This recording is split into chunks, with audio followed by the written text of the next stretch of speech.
बोलिए श्री सद्गुरुदेव भगवान की जय। परम प्रभु श्री रामलाल जी भगवान की जय। योग योगेश्वर अनंत श्री चंद्रमोहन जी भगवान की जय। योगीराज श्री देवेंद्र जी ब्रह्मचारी की जय। सदाशिव भगवान की जय। शंकर भगवान की जय। कृष्णचंद्र भगवान की जय। श्री पुराण पुरुषोत्तमाय नमः। श्री गणेशाय नमः। श्री शिव महापुराण रुद्र संहिता तृतीय खंड। पार्वती जी का परमेश्वर शिव की महत्ता का प्रतिपादन करना, रोषपूर्वक जटिल ब्राह्मण को फटकारना, सखी द्वारा उन्हें फिर बोलने से रोकना तथा भगवान शिव का उन्हें प्रत्यक्ष दर्शन दे अपने साथ चलने के लिए कहना। पार्वती जी बोली, बाबा जी, अब तक तो मैंने यह समझा था कि कोई दूसरे ज्ञानी महात्मा आ गए हैं, परंतु अब सब ज्ञात हो गया, आपकी कलई खुल गई। आपसे क्या कहूँ, विशेषतः उस दशा में जब आप अवधेय ब्राह्मण हैं। ब्राह्मण देवता, आपने जो कुछ कहा है वह सब मुझे ज्ञात है, परंतु वह सब झूठा ही है, सत्य कुछ भी नहीं है। आपने कहा था कि मैं शिव को जानता हूँ। यदि आपकी यह बात ठीक होती तो आप ऐसी युक्ति एवं बुद्धि के विरुद्ध बात नहीं बोलते। यह ठीक है कि कभी कभी महेश्वर अपनी लीला शक्ति से प्रेरित हो तथाकथित अद्भुत वेश धारण कर लिया करते हैं, परंतु वास्तव में वे साक्षात परब्रह्म परमात्मा हैं। उन्होंने स्वेच्छा से ही शरीर धारण किया है। आप ब्रह्मचारी का स्वरूप धारण कर मुझे ठगने के लिए उद्यत हो यहाँ आए हैं और अनुचित एवं असंगत युक्तियों का सहारा ले छल कपट से युक्त बातें बोल रहे हैं। मैं भगवान शंकर के स्वरूप को भली भांति जानती हूँ, इसीलिए यथा योग्य विचार करके उनके तत्व का वर्णन करती हूँ। वास्तव में शिव निर्गुण ब्रह्म हैं, कारणवश सगुण हो गए हैं। जो निर्गुण हैं, समस्त गुण जिनके स्वरूप भूत हैं, उनकी जाति कैसे हो सकती है? वे भगवान सदाशिव समस्त विद्याओं के आधार हैं। फिर उन पूर्ण परमात्मा को किसी विद्या से क्या काम? पूर्व काल में कल्प के आरंभ में भगवान शंभु ने श्री विष्णु को उच्छ्वास रूप से संपूर्ण वेद प्रदान किए थे, अतः उनके समान उत्तम प्रभु दूसरा कौन है? जो सबके आदि कारण हैं, उनकी अवस्था अथवा आयु का मापतोल कैसे हो सकता है? प्रकृति उन्हीं से उत्पन्न हुई है, फिर उनकी शक्ति का दूसरा क्या कारण हो सकता है?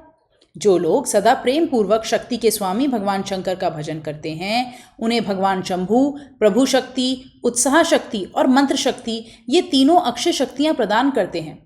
भगवान शिव के भजन से ही जीव मृत्यु को जीत लेता है और निर्भय हो जाता है। इसीलिए तीनों लोकों में उनका मृत्युंजय नाम प्रसिद्ध है। उन्हीं के अनुग्रह से विष्णु विष्णु तत्व को, ब्रह्मा ब्रह्म तत्व को और देवता देव तत्व को प्राप्त हुए हैं। शिव जी का पक्ष लेकर बहुत बोलने से क्या लाभ? वे भगवान स्वयं ही महाप्रभु हैं। कल्याण रूपी शिव की सेवा से यहाँ कौन सा मनोरथ सिद्ध नहीं हो सकता? उन महादेव जी के पास किस बात की कमी है जो वे भगवान सदाशिव स्वयं मुझे पाने की इच्छा करें? यदि शंकर की सेवा न करे तो मनुष्य 7 जन्मों तक दरिद्र होता है और उन्हीं की सेवा से सेवक को लोक में कभी कष्ट न होने वाली लक्ष्मी प्राप्त होती है। जिनके सामने 8 सिद्धियां नित्य आकार सिर नीचा किए इस इच्छा से नृत्य करती हैं कि वे भगवान हम पर संतुष्ट हो जाएं, उनके लिए कोई भी हितकर वस्तु दुर्लभ कैसे हो सकती है? यद्यपि यह मांगलिक कही जाने वाली वस्तुएं शंकर का सेवन नहीं करती, तथापि उनके स्मरण मात्र से ही सबका मंगल होता है। जिनकी पूजा के प्रभाव से उपासक की संपूर्ण कामनाएं सिद्ध हो जाती हैं। सदा निर्विकार रहने वाले उन परमात्मा शिव में विकार कहाँ से आ सकता है? जिस पुरुष के मुख में निरंतर शिव यह मंगलमय शब्द निवास करता है, उसके दर्शन मात्र से ही अन्य सब सदा पवित्र होते हैं। जैसा कि आपने कहा है, वे चिता का भस्म लगाते हैं, परंतु यदि उनका लगाया हुआ भस्म अपवित्र होता तो उनके शरीर से झड़कर गिरे हुए उस भस्म को देवता लोग सदा अपने सिर पर कैसे धारण करते? अतः शिव के अंगों के स्पर्श से अपवित्र वस्तु भी पवित्र हो जाती है। जो महादेव सगुण होकर तीनों लोकों के कर्ता भर्ता और हर्ता होते हैं तथा निर्गुण रूप में शिव कहलाते हैं, वे बुद्धि के द्वारा पूर्ण रूप से कैसे जाने जा सकते हैं? परब्रह्म परमात्मा शिव का जो निर्गुण रूप है, उसे आप जैसे बहिर्मुख लोग कैसे जान सकते हैं? जो दुराचारी और पापी हैं, वे देवताओं से बहिष्कृत हो चुके हैं। ऐसे लोग निर्गुण शिव के तत्व को नहीं जानते।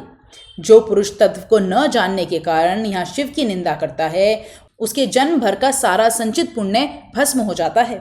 आपने जो यहाँ अमित तेजस्वी महादेव जी की निंदा की है और मैंने जो आपकी पूजा की है, उससे मुझे पाप की भागिनी होना पड़ा है। शिवद्रोही को देखकर वस्त्र सहित स्नान करना चाहिए। शिवद्रोही का दर्शन हो जाने पर प्रायश्चित करना चाहिए। इतना कहकर पार्वती जी उस ब्राह्मण पर अधिक रुष्ट होकर बोली, अरे रे दुष्ट, तूने कहा था कि मैं शंकर को जानता हूँ, परंतु निश्चय ही तूने उस सनातन शिव को जाना ही नहीं। भगवान रुद्र को तू जैसा कहता है वे वैसे ही क्यों ना हो, उनके जैसे भी बहुसंख्यक रूप क्यों ना हो। सत्पुरुषों के प्रियतम नित्य निर्विकार वे भगवान शिव मेरे अभीष्टम हैं। ब्रह्मा और विष्णु भी कभी उन महात्मा हर के समान नहीं हो सकते। फिर दूसरे देवताओं की तो बात ही क्या है, क्योंकि वे सदैव काल के अधीन हैं। इस प्रकार अपनी शुद्ध बुद्धि से तत्वतः विचार कर मैं शिव के लिए वन में आकर बड़ी भारी तपस्या कर रही हूँ। वे भक्तवत्सल सर्वेश्वर शिव ही हम सबके परमेश्वर हैं। दीनों पर अनुग्रह करने वाले उन महादेव को ही प्राप्त करने की मेरी इच्छा है।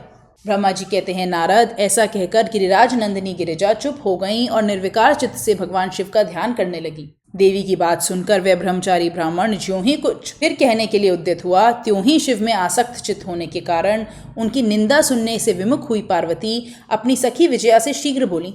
पार्वती जी ने कहा, सखी, इस अधम ब्राह्मण को यत्नपूर्वक रोको, यह फिर कुछ कहना चाहता है।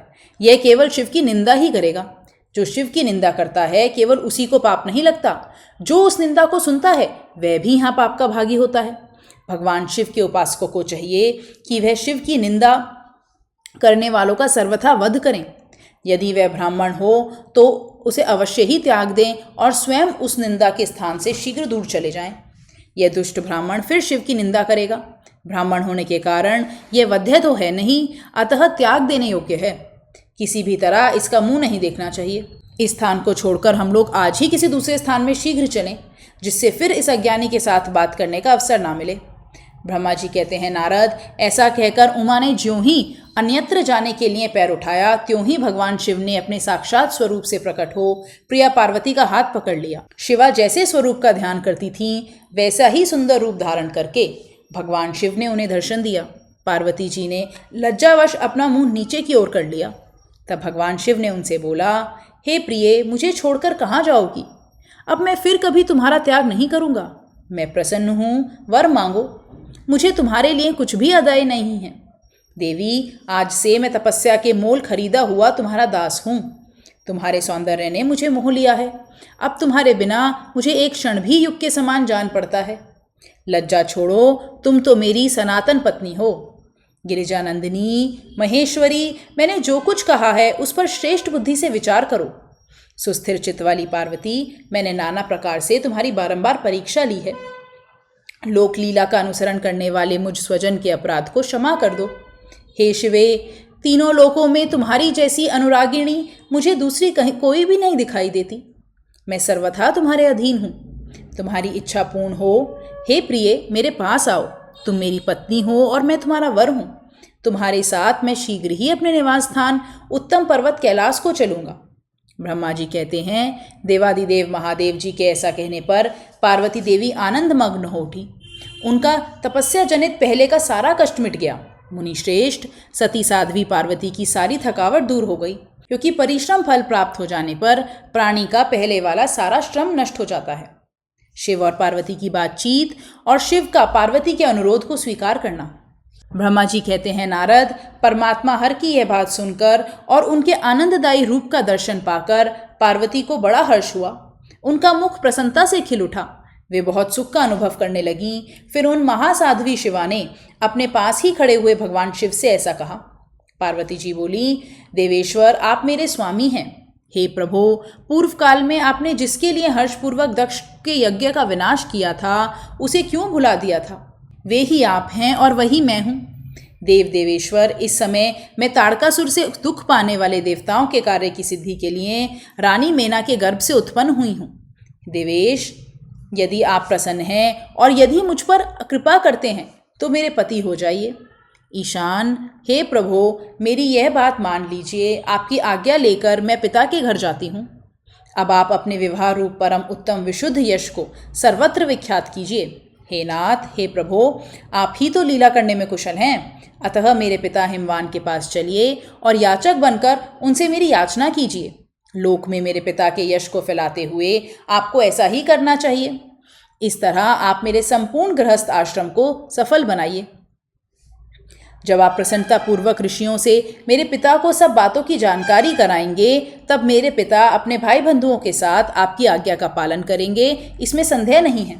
जब मैं पहले प्रजापति दक्ष की कन्या थी और मेरे पिता ने आपके हाथों में मेरा हाथ दिया, उस समय आपने शास्त्रोक्त विधि से विवाह का कार्य पूरा नहीं किया।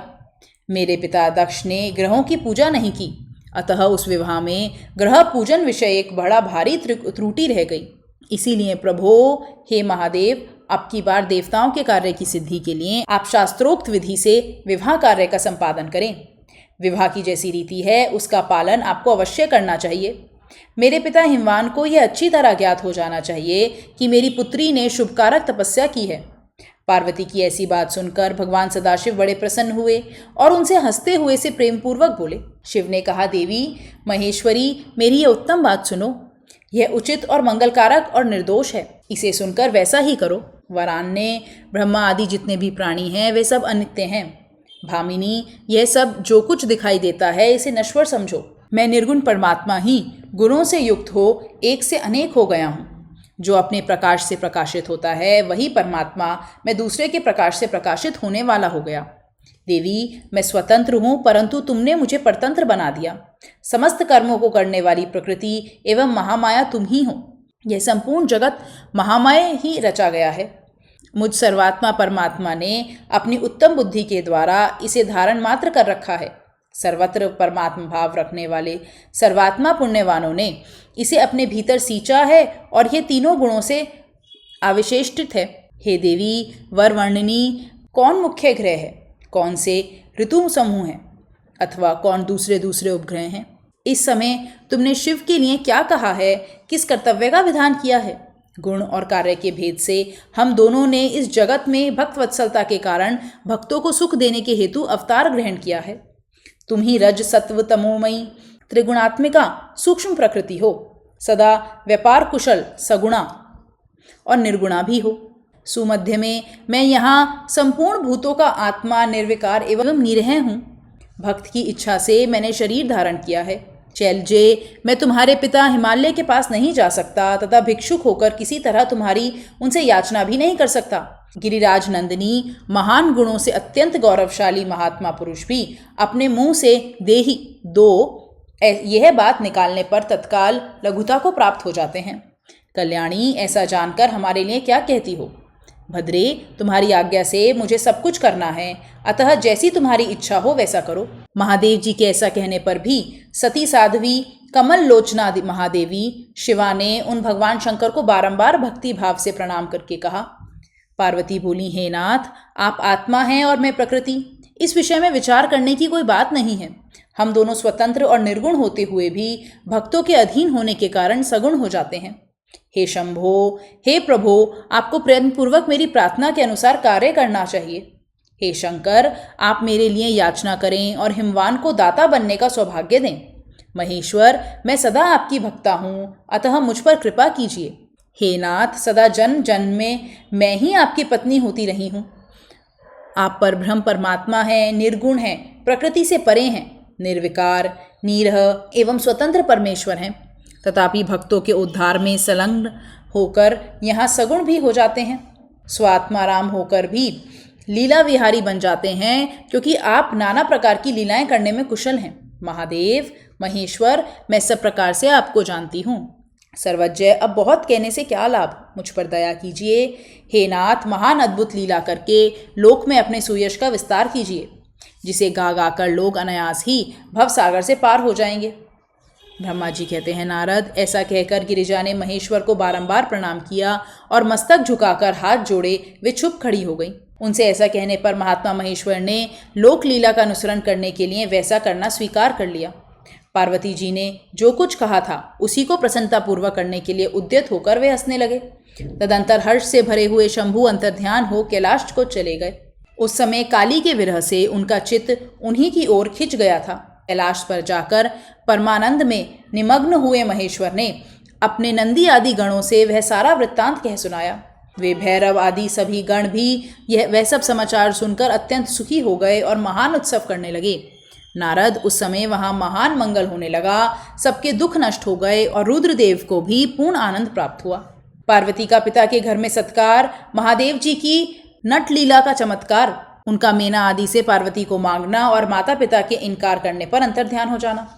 ब्रह्मा जी कहते हैं, नारद, भगवान शंकर के अपने स्थान को चला जाने पर सखियों सहित पार्वती भी अपने रूप को सफल करके महादेव जी का नाम लेती हुई पिताजी के घर चली गईं। पार्वती का आगमन सुनकर मेना और हिमाचल दिव्य रथ पर आरूढ़ हो हर्ष से विवल होकर उनकी अगवानी के लिए चले। पुरोहित, पुरवासी, अनेक अनेक सखियां तथा अन्य सब संबंधी भी आ पहुंचे। पार्वती के सारे भाई मैनाक आदि बड़े हर्ष के साथ जय जयकार करते हुए उन्हें घर ले आने के लिए गए। इसी बीच में पार्वती अपने नगर के निकट आ गईं। नगर में प्रवेश करते समय शिवा देवी ने माता पिता को देखा, जो अत्यंत प्रसन्न और हर्ष से विभलचित होकर दौड़े चले आ रहे थे। उन्हें देखकर हर्ष से भरी हुई काली ने सखियों सहित प्रणाम किया। माता पिता ने पूर्ण रूप से आशीर्वाद दे पुत्री को छाती से लगा लिया और ओ मेरी बच्ची ऐसा कहकर प्रेम से विवल हो रोने लगे। तत्पश्चात अपने घर की दूसरी स्त्रियों और भाभियों ने भी बड़ी प्रसन्नता के साथ प्रेम पूर्वक उन्हें भुजाओं में भरकर भेंटा। देवी, तुमने अपने कुल का उद्धार करने वाले उत्तम कार्य को अच्छी तरह सिद्ध किया है। तुम्हारे सदाचरण से हम सब लोग पवित्र हो गए। ऐसा कहकर सब लोग हर्ष के साथ पार्वती की भूरी भूरी प्रशंसा करते हुए उन्हें प्रणाम करने लगे। लोगों ने चंदन और सुंदर फूलों से शिवा देवी का सानंद पूजन किया। उस अवसर पर विमान पर बैठे हुए देवताओं ने पार्वती को नमस्कार करके उन पर फूलों की वर्षा करते हुए उनकी स्तुति की। नारद, उस समय तुम्हें भी एक सुंदर रथ पर बिठाकर ब्राह्मण आदि सब लोग नगर में ले गए। फिर ब्राह्मणों, सखियों और दूसरी स्त्रियों ने बड़े आदर के साथ शिवा का घर के भीतर प्रवेश कराया। स्त्रियों ने उनके ऊपर बहुत सी वस्तुएं निछावर की। ब्राह्मणों ने आशीर्वाद दिए। मुनीश्वर, पिता हिमवान और माता मेनका को बड़ी प्रसन्नता हुई। उन्होंने अपने गृहस्थ आश्रम को सफल माना और यह अनुभव किया कि कुपुत्र की अपेक्षा सुपुत्री ही श्रेष्ठ है। गिरिराज ने ब्राह्मणों और वंदीजनों को धन दिया और ब्राह्मणों से मंगल पाठ करवाया। मुने, इस प्रकार पार्वती के साथ हर्ष भरे माता पिता, भाई और भौजाइयाँ भी घर के आंगन में प्रसन्नतापूर्वक बैठी। तदंतर हिमवान प्रसन्नचित्त से सबका आदर सत्कार करके गंगा स्नान के लिए गए। इसी बीच में सुंदर लीला करने वाले भक्तवत्सल भगवान शंभु एक अच्छा नाचने वाला नट बनकर मेनका के पास गए। उन्होंने बाएं हाथ में सींग और दाहिने हाथ में डमरू लेकर रखा था। पीठ पर कथरी रख छोड़ी थी। लाल वस्त्र पहने वे भगवान रुद्र नाच और गान में अपनी निपुणता का परिचय दे रहे थे। सुंदर नट का रूप धारण किए हुए भगवान शिव ने मेनका के पास बैठी हुई स्त्रियों की टोली के समीप सुंदर नृत्य किया और अत्यंत मनोहर नाना प्रकार के गीत गाए। उन्होंने वहाँ सुंदर ध्वनि करने वाले श्रृंग और डमरू को भी बजाया तथा नाना प्रकार की बड़ी मनोहारिणी लीला की। नटराज की उस लीला को देखने के लिए नगर के सभी स्त्री पुरुष एवं बालक और वृद्ध भी सहसा वहां आ पहुंचे। मुने, उस सुमधुर गीत को सुनकर और उस मनोहर उत्तम नृत्य को देखकर वहां आए हुए सब लोग तत्काल मोहित हो गए। मेना भी मोहित हो गईं। उधर पार्वती ने अपने हृदय में भगवान शंकर का साक्षात दर्शन किया। वे त्रिशूल आदि चिन्ह धारण किए अत्यंत सुंदर दिखाई देते थे। उनका सारा अंग विभूति से विभूषित था। वे हड्डियों की माला से अलंकृत थे। उनका मुख सूर्य, चंद्र और अग्नि रूप 3 नेत्रों से उद्भासित था। उन्होंने नाग का यजुपवीत धारण किया था। उनके उस सुरमय रूप को देखकर दुर्गा प्रेमवश मूर्छित हो गईं। गौरवर्ण विभूषित, दीन बंधु, दया सिंधु और सर्वथा मनोहर महेश्वर पार्वती से ये कह रहे थे कि वर मांगो।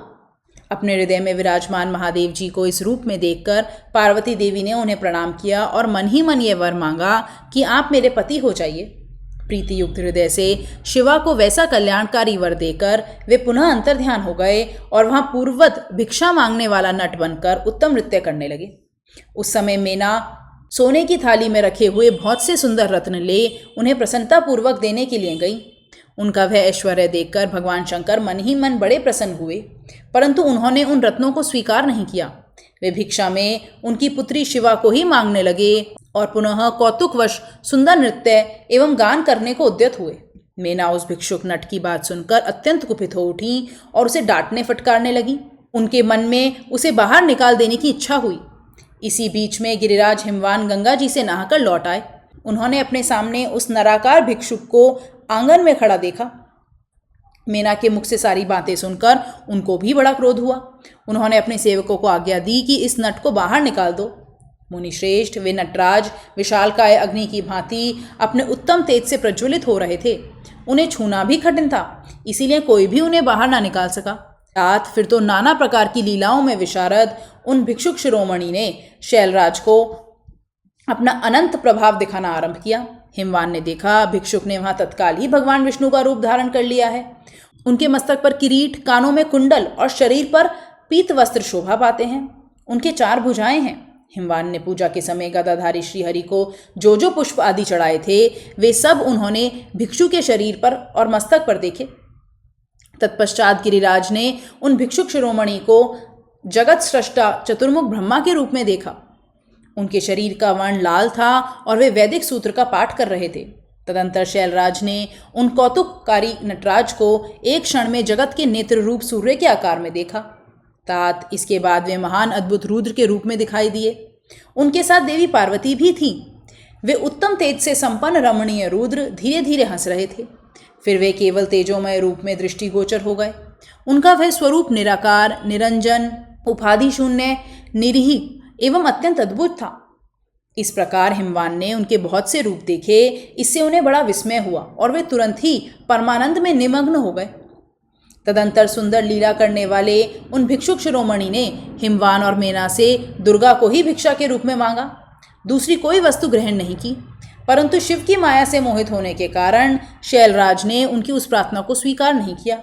फिर भिक्षु ने कोई वस्तु नहीं ली और वे वहां से अंतर्ध्यान हो गए। तब मेना और शैलराज को उत्तम ज्ञान हुआ और वे सोचने लगे, भगवान शिव हमें अपनी माया से छलकर अपने स्थान को चले गए। यह विचार कर उन दोनों की भगवान शिव में पराभक्ति हुई, जो महान मोक्ष की प्राप्ति कराने वाली, दिव्य तथा संपूर्ण आनंद को प्रदान करने वाली है। शेष कल। बोले श्री सद्गुरुदेव भगवान की जय। परम प्रभु श्री रामलाल जी भगवान की जय। योग योगेश्वर अनंत श्री चंद्रमोहन जी भगवान की जय। योगीराज श्री देवेंद्र जी ब्रह्मचारी की जय। सदाशिव भगवान की जय। कृष्णचंद्र भगवान की जय। शंकर भगवान की जय। हर हर महादेव।